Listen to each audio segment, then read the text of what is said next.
सानी कला रंग, मी नीना बेगमपुरे, तुमचं माझ्या चॅनलमध्ये मनापासून स्वागत। मध्यंतरी मी गुडघेदुखीवरचे 2-3 व्हिडिओ टाकले होते, ते नक्की तुम्ही बघितले असतीलच। पण त्याच्या खाली काही जणांनी कमेंट्स टाकले होते की मॅडम काय खाल्लं पाहिजे, काय पिलं पाहिजे की जेणेकरून आम्हाला नी रिप्लेसमेंटपर्यंत जायचं नाही आहे। तर अगदी तुम्हाला मी सांगेन की आपल्या आहारातच इतके छान, म्हणजे आपल्या स्वयंपाकघरातच इतकं छान आहे, औषधी गुणधर्म असलेल्या वस्तू आहेत आणि त्याचा जर वापर तुम्ही केला तर तुम्हाला अगदी नी रिप्लेसमेंटची वेळ येणारच नाही। तर एक तर कॅल्शियम, आपला मेनोपॉज झाला की कॅल्शियम आपल्या शरीरात योग्य प्रमाणात गेलंच पाहिजे।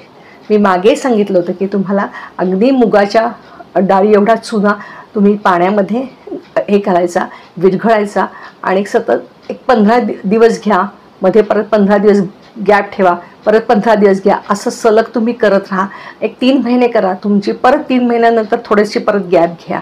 तर या चुन्यामध्ये जो कॅल्शियम आहे ते तुम्हाला डायरेक्ट तुमच्या हाडांवर परिणाम करतं आणि तुमचे हाडं मजबूत करतात। तर काय घेतलं पाहिजे, तर बऱ्याच जणांनी सांगितलं की नी रिप्लेसमेंटपर्यंत वेळ येऊ नये म्हणून तुम्ही काहीतरी आम्हाला खाण्यापिण्याबद्दल सांगा ना। तर पिण्याबद्दल मी सांगते आणि तुम्हाला सांगते की तुम्हाला जेव्हा वाटतं की आपल्याला गुडघेदुखी सुरू झाली आहे तर तुम्ही लगेचच बघा कुठल्याही मशीनला वंगण लागतं। तुम्ही बघा सायकलला सुद्धा ओव्हर ऑइलिंग करतात, कुठल्याही आपले जे यंत्र असतं त्याला ओव्हर ऑइलिंग करायची गरज असते। तसेच आपले हे सांधे आहेत की ज्याच्यावर आपण दिवसांदिवस उभा आपलं शरीर त्याच्यावर तोल सांभाळत आहे, तर प्रत्येक आपल्या सांध्याला वंगणाची गरज असते आणि आपल्या गुडघ्यांवर तर खूप प्रेशर आपल्या शरीराचं येतं, तेव्हा गुडघ्यांना वंगण देणं गरजेचं असतं। जेव्हा तुमचे गुडघे दुखायला लागतील तर अगदी लगेचच तुम्ही काय करा, अगदी तुमच्या नाश्त्यामध्ये आपलं देशी गाय असते की नाही त्याचं एक चमचाभर तूप कोमट पाण्यात विरघळून ते पाणी प्या। परत एकदा सांगते, देशी गाईचं साजूक तूप तुम्ही कोमट पाण्यात विरघळा आणि ते प्या। परत रात्री 1 कप आपलं दूध उकळा, त्याच्यामध्ये एक अर्धा चमचा हळद टाका। हळदीमध्ये सुद्धा किती औषधी गुणधर्म आहे हे मी आता प्रत्येक वेळेस नव्याने सांगण्याची गरज नाही, कारण हळद ही आपल्या स्वयंपाकघरातली अत्यंत उपयोगी आहे आणि आपल्या प्रत्येकाच्या घरात असतं।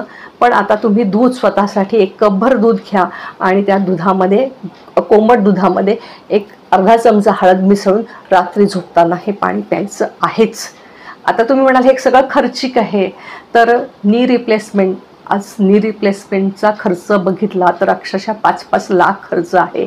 तर ह्या मानाने हा खर्च काहीच नाही आहे आणि आपल्याला एकदा आपल्याला जे देवाने नैसर्गिक जे दिलं आहे ते कृत्रिमनी नाही साध्य होत।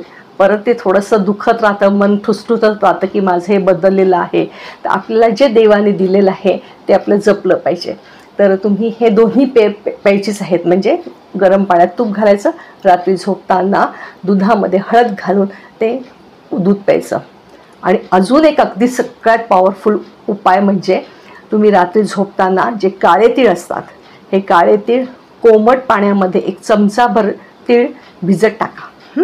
हे तीळ भिजत टाकल्यावर ग्लासमध्ये ठेवा आणि त्याच्यावर झाकण ठेवून रात्रभर ते तीळ हे करा, भिजत ठेवा आणि सकाळी उठल्याबरोबर त्यातलं वरचं पाणी किंचित कोमट करा, पिऊन टाका आणि हे जे भिजवलेले तीळ आहे, भिजलेले जे तीळ आहे काळे तीळ, हे चावून खायचे आहेत।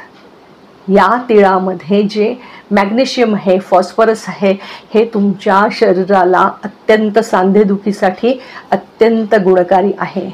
तेव्हा हे 3 उपाय तुम्ही करा तुमच्या गुडघेदुखीसाठी। बघा तुम्हाला लगेच फरक जाणवेलच म्हणजे।